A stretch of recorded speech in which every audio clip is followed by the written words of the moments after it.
Welcome. It's time for some English. Well, we are moving on to the second block of our textbook. The first lesson in the second block is a poem. Now, what you see on the screen is a small introduction to the poem. Let's read that. Fraternity and tolerance are the twin virtues of harmonious living. Fraternity means sahodharyam and tolerance is sahishnudha. So these two qualities are the twin virtues of harmonious living. Harmonious living എന്ന് പറഞ്ഞാൽ ഒത്തൊരുമയോടുകൂടിയുള്ള ജീവിതം. ഒത്തൊരുമയോടുകൂടി ജീവിതം മുന്നോട്ട് പോകുന്നതിന് വളരെ അനിവാര്യമായ രണ്ട് ഗുണങ്ങളാണ് fraternity and tolerance. But do we cherish these qualities in our daily life? നമ്മൾ ഈ മൂല്യങ്ങൾക്ക് നമ്മുടെ അനുദിന ജീവിതത്തിൽ വില കൽപ്പിക്കാറുണ്ടോ? What should be our attitude to our neighbours? നമ്മുടെ ആൾക്കാരോട് നമുക്കുണ്ടായിരിക്കേണ്ട മനോഭാവം എന്താണ്? Need we accept their ideas as well in order to maintain good relationship with them? അവരുമായി നല്ല ബന്ധം നിലനിർത്തിക്കൊണ്ട് പോകുന്നതിന് അവരുടെ ആശയങ്ങളും ഒക്കെ നമ്മൾ അക്സെപ്റ്റ് ചെയ്യേണ്ടതുണ്ടോ? Read the poem given below and find out how Robert Frost provides food for thought. അപ്പോൾ നമുക്ക് നമ്മുടെ കവിത വായിക്കാം. വായിച്ചിട്ട് റോബർട്ട് ഫ്രോസ്റ്റ് എന്ന കവി ഈ കവിതയിലൂടെ നമുക്ക് ചിന്തിക്കാൻ വക തരുന്നുണ്ടോ എന്ന് നമുക്ക് നോക്കാം. The name of the poem is Mending Wall. Now what you see here is a picture given in your text.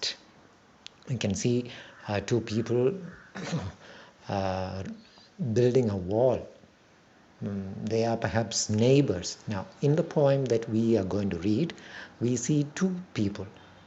One is the speaker, one is the poet himself, and he is the speaker in the poem. And the second person is his neighbor. So probably what you see here is a picturization of that. The poet and his neighbor building a wall, or rather repairing a damaged wall. Okay, who is the poet? Robert Frost. He is an American poet. Okay, well, let's start reading the poem. Something there is that doesn't love a wall, that sends a frozen ground swell under it and spills the upper boulders in the sun and makes gaps even two can pass abreast. Something there is that doesn't love a wall. ഒരു മതിലിനെ ഇഷ്ടപ്പെടാത്തതായിട്ട് എന്തോ ഒന്നുണ്ട്. അതെന്ത് ചെയ്യുന്നു? That sends a frozen ground swell under it and spills the upper boulders in the sun. A frozen ground swell refers to a swelling of the ground under the wall. മതിലിന് താഴെയുള്ള മണ്ണ് വീർക്കുന്നതിനെയാണ് അത് അർത്ഥമാക്കുന്നത്. വീർക്കുന്നതിൻ്റെ കാരണം എന്തായിരിക്കാം? വെള്ളം ഘനീഭവിക്കുന്നത് കൊണ്ടാവാം. ഫ്രോസൺ എന്ന പദം അതിലേക്കാണ് വിരൽ ചൂണ്ടുന്നത്. കൊള്ളാം, ഇത് മതിലിനെ എങ്ങനെ ബാധിക്കുന്നു? Spills the upper boulders in the sun. Boulder means those big shapeless stones used for making of this wall. ആ ബോൾഡേഴ്സ്, അതിൽ മുകൾ ഭാഗത്തുള്ള ആ കല്ലുകൾ നിലം പതിക്കുന്നു. And makes gaps even two can pass abreast. അതിൻ്റെ ഫലമായിട്ട് മതിലിൽ വിള്ളലുകൾ സൃഷ്ടിക്കപ്പെടുന്നു. And how big are those gaps? They are big enough for two people to pass abreast. Pass abreast means pass side by side. Yes. The work of hunters is another thing. I have come after them and made repair where they would have left not one stone on a stone, but they would have the rabbit out of hiding to please the yelping dogs. വേട്ടക്കാരുടെ പ്രവർത്തനം മതിലിന് കേടുപാട് വരുത്തുന്ന വേറൊരു കാര്യമാണ്. എന്നാൽ ഈ വേട്ടക്കാർ അവരുടെ നായ്ക്കളോടൊപ്പം വരികയും അവരുടെ നായ്ക്കളെ സന്തോഷിപ്പിക്കാൻ വേണ്ടി ഈ മതിലിൻ്റെ വിടവുകളിലൊക്കെ ഒളിച്ചിരിക്കുന്ന റാബിറ്റുകളെ പുറത്ത് ചാടിക്കുകയൊക്കെ ചെയ്യുമ്പോൾ പല കേടുപാടുകളും സംഭവിക്കാറുണ്ട്. ആ കേടുപാടുകളൊക്കെ സംഭവിച്ചാൽ ഉടൻ തന്നെ ഞാൻ എന്ത് ചെയ്തിട്ടുണ്ട്? I have come after them and made repair. അപ്പോഴപ്പോൾ പോയി അതൊക്കെ റിപ്പയർ ചെയ്തിട്ടുള്ളതുമാണ്. അപ്പം അതുകൊണ്ട് ഞാൻ ആദ്യം പറഞ്ഞ ഗ്യാപ്പുകൾ സൃഷ്ടിച്ചിരിക്കുന്നത് ഈ വേട്ടക്കാരുടെ പ്രവർത്തനമല്ല. വേട്ടക്കാരുടെ പ്രവർത്തനം അനദർ തിങ് എന്ന് അദ്ദേഹം പറയുന്നു. It's a different matter all together. The gaps I mean no one has seen them made or heard them made. ഞാൻ ഉദ്ദേശിക്കുന്ന ഗ്യാപ്പുകൾ അത് ഉണ്ടാക്കിയത് ആരും കണ്ടിട്ടില്ല, അത് ഉണ്ടാക്കുന്നത് ആരും കേട്ടിട്ടുമില്ല. But at spring mending time we find them there. എന്നാൽ സ്പ്രിംഗ് സീസണിൽ ഈ പുറത്തെ റിപ്പയർ വർക്കുകളൊക്കെ ചെയ്യാൻ അനുയോജ്യമായ ആ സമയത്ത് ഞങ്ങൾ അവിടെ ചെല്ലുമ്പോൾ ആ ഗ്യാപ്പുകൾ അവിടെ സൃഷ്ടിക്കപ്പെട്ടിരിക്കുന്നതായിട്ട് കാണപ്പെടുന്നു. What do? I let my neighbor know beyond the hill. ഞാൻ എൻ്റെ അയൽക്കാരനെ വിവരം അറിയിക്കുന്നു. And on a day we meet to walk the line. ഞങ്ങൾ ഒരു ദിവസം നിശ്ചയിക്കുന്നു. എന്തിനു വേണ്ടിയിട്ട്? To walk the line. To walk the line എന്ന് പറഞ്ഞാൽ അതിരിലൂടെ നടന്ന് അതിര് ശരിയായ വിധത്തിലൊക്കെയാണോ എന്ന് ഉറപ്പുവരുത്തുന്ന പ്രക്രിയയാണ്. So we decide to do that and set the wall between us once again. എന്നിട്ട് മതിൽ വീണ്ടും അതിൻ്റെ ശരിയായ രീതിയിലാക്കുവാനായിട്ട് ഞങ്ങൾ തീരുമാനിക്കുന്നു. We keep the wall between us as we go. ഞങ്ങൾ ആ പ്രവൃത്തിയിൽ ഏർപ്പെടുമ്പോൾ ഞങ്ങൾ ഇരുവരും, ഒരാൾ മതിലിനപ്പുറം ഞാനിപ്പുറം, അങ്ങനെ മതിൽ ഇടയ്ക്ക് നിലനിർത്തിക്കൊണ്ട് ഞങ്ങൾ പ്രൊസീഡ് ചെയ്യുന്നു. To each the boulders that have fallen to each. ഓരോരുത്തരും അവനവൻ്റെ വശത്തേക്ക് വീണ് കിടക്കുന്ന കല്ലുകളെടുത്ത് മേളിൽ വയ്ക്കുന്നു. അങ്ങനെ മതിലിൻ്റെ റിപ്പയർ വർക്ക് ചെയ്യുന്നു. And some are loaves and some so nearly balls. We have to use a spell to make them balance. ഈ കല്ലുകളെക്കുറിച്ച് പറയുമ്പോൾ some of those stones are like loaves. You can see that in the picture. Loaves എന്ന് പറയുന്നത് കല്ലുകളുടെ ഷേപ്പുകളെ കുറിച്ച് പറയുമ്പോൾ some are loaves and some so nearly balls. Loaves is the plural of a loaf of bread എന്ന് നമ്മൾ പറയും. നിങ്ങൾ ആ ചിത്രത്തിൽ കാണുന്നുണ്ടല്ലോ, ആ ഒരു ഷേപ്പാണ് ലോഫ് ഓഫ് ബ്രെഡ് എന്ന് പറയുമ്പോൾ ഉദ്ദേശിക്കുന്നത്. അപ്പോൾ അതുപോലുള്ള കല്ലുകളാണ് ചിലതൊക്കെ.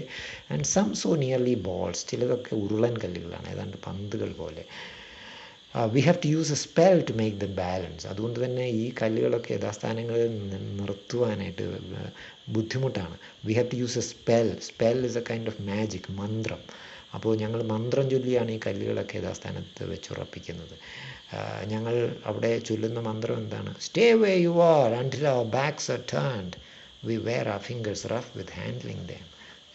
അപ്പോൾ കല്ലുകൾ വെച്ചിട്ട് ഞങ്ങൾ ആ കല്ലിനോട് കൽപ്പിക്കും, stay where you are until our backs are turned. ഞങ്ങൾ പുറത്ത് തിരിയുന്നത് വരെയെങ്കിലും നീ അവിടെ ഇരിക്കണം എന്ന് പറഞ്ഞിട്ടാണ് കല്ലുകളെ അവിടെ വയ്ക്കുന്നത്. ഞങ്ങൾ ഈ കല്ലുകളൊക്കെ കൈകാര്യം ചെയ്ത് വരുമ്പോൾ ഞങ്ങളുടെ ഫിംഗേഴ്സൊക്കെ വളരെ റഫായി തീരുന്നു. V wear our fingers rough with handling dum. Okay, ഇത്രയും വായിച്ചപ്പോഴേക്ക് നിങ്ങൾക്ക് എന്താ തോന്നുന്നത്? ഈ കവി അല്ലെങ്കിൽ കവിക്ക് ഈ മതിലിനോടുള്ള മനോഭാവം എന്താണ്? അദ്ദേഹം അതിനെ വളരെ ഗൗരവത്തോടെ കാണുന്നുണ്ടോ? Not so. He doesn't seem to be very serious about the wall, അല്ലേ? അതുകൊണ്ടാണ് പറയുന്നത്, കല്ലുകളോട് പറയുകയാണ് stay where you are until our backs are turned. അപ്പോൾ ഇത് അവിടെ നിന്ന് തിരിഞ്ഞു പോകുമ്പോഴത്തേക്ക് കല്ലുകൾ താഴെ വീണാലും കുഴപ്പമില്ല എന്ന് തോന്നുന്നു, അല്ലേ? So he is not so very interested in the permanent nature of the wall. Oh just another kind of outdoor game, one on a side. അപ്പോൾ ഇത് ഒരു കളി പോലെയാണ് അദ്ദേഹത്തിന് തോന്നുന്നത്, ഒരു outdoor game, something like our shuttle or volleyball. കോർട്ടിൻ്റെ മധ്യഭാഗത്തൊരു നെറ്റ്, അതാണ് ഇവിടെ മതിൽ, അല്ലേ? എന്നിട്ട് അപ്പുറത്ത് ഇപ്പുറത്ത് നിന്നിട്ട് കളിക്കുന്നു. It comes to little more. ഇത് അതിൽ കൂടുതലായിട്ടൊന്നുമില്ല.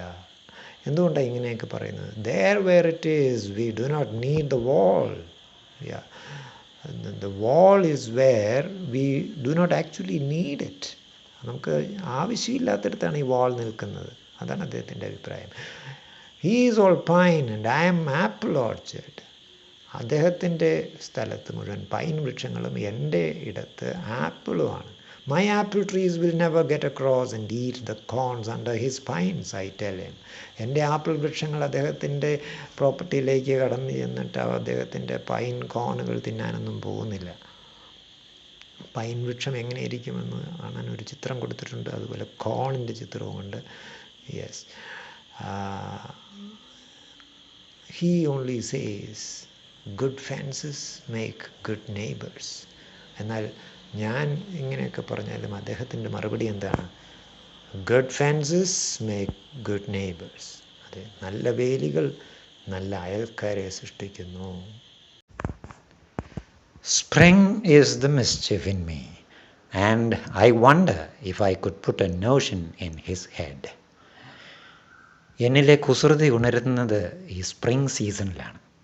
ആ സമയത്താണ് എൻ്റെ മനസ്സിലേക്ക് ഇങ്ങനെയൊക്കെയുള്ള ചിന്തകൾ വരുന്നത്. എങ്ങനെ എൻ്റെ അയൽക്കാരൻ്റെ തലയിലേക്ക് ഒരു പുതിയൊരു ആശയം ഇട്ട് കൊടുത്താലോ എന്നൊരു ചിന്ത. ഞാൻ അയൽക്കാരനോട് പോയി ചോദിക്കും, why do they make good neighbors? Isn't it where there are cows? But here there are no cows. താങ്കൾ പറയുന്നുണ്ടല്ലോ ഫെൻസസ് മേക്ക് ഗുഡ് നെയ്ബേഴ്സ് എന്ന്. അതെങ്ങനെയാണ് ശരിയാവുക? എന്തുകൊണ്ടാണ് അങ്ങനെ പറയുന്നത്? Why do they make good neighbours? Isn't it where there are cows? പശുക്കളൊക്കെ ഉള്ളിടത്തുള്ള അല്ലേ അതിൻ്റെ ഒരു ആവശ്യമുള്ളൂ. എന്നാൽ ഇവിടെ പശുക്കളില്ലല്ലോ. പശുക്കളുണ്ടെങ്കിൽ അങ്ങേ പറമ്പിലേക്ക് പോകാനും അവിടെയുള്ള കൃഷി നശിപ്പിക്കാനും ഒക്കെ ഒരു സാധ്യതയുണ്ടെന്ന് പറയാം. Before I built A wall I would ask to know what I was walling in or walling out, and to whom I was like to give offense. എന്തു തന്നെയാണേലും ഞാനൊരു വാൾ നിർമ്മിക്കുന്നതിന് മുമ്പ് ഞാൻ അറിയാൻ ആഗ്രഹിക്കും. I would ask to know എന്ത്, what I was walling in or walling out.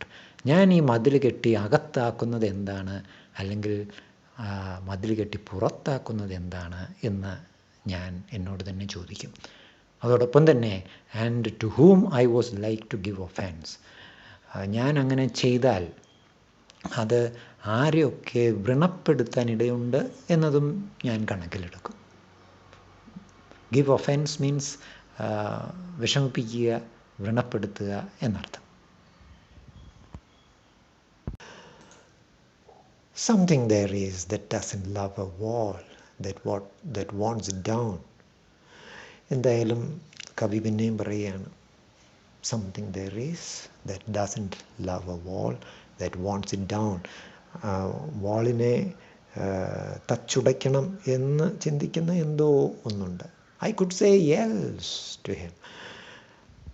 അതെന്താണെന്ന് ചോദിച്ചു കഴിഞ്ഞാൽ ഒരുപക്ഷെ യെൽസ് എന്ന് ഞാൻ പറഞ്ഞേക്കാം. യെൽസ് എന്ന് പറഞ്ഞാൽ നമ്മുടെ ഇപ്പോൾ കുട്ടിച്ചാത്തൻ എന്നൊക്കെ നമ്മൾ പറയാറില്ലേ, അങ്ങനെ എന്തോ ആയിരിക്കാം. But it's not elves exactly. It's not any spirits exactly. I'd rather he said it for himself.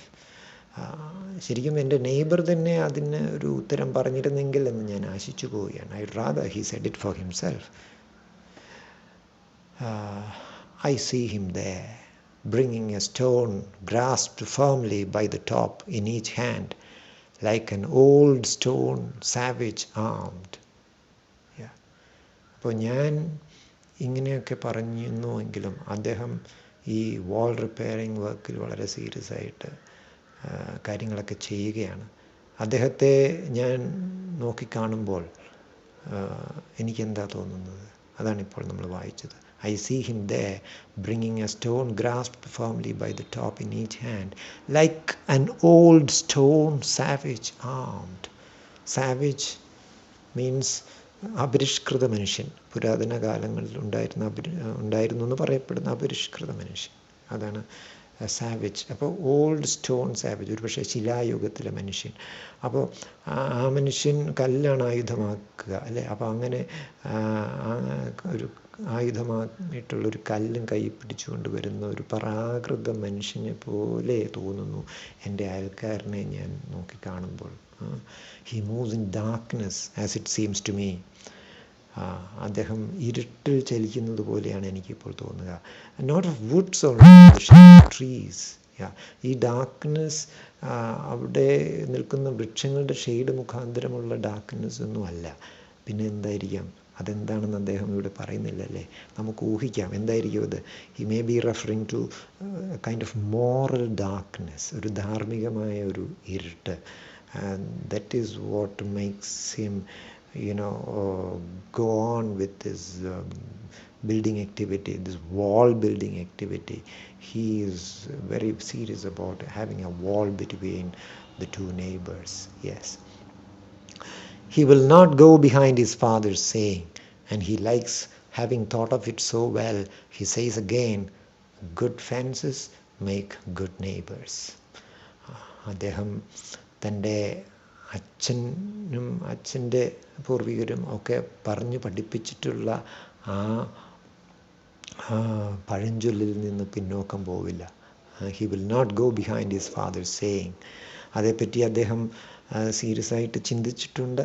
എന്നിട്ട് അദ്ദേഹം ആ നിലപാടിൽ തന്നെ ഉറച്ചു നിൽക്കുന്നു.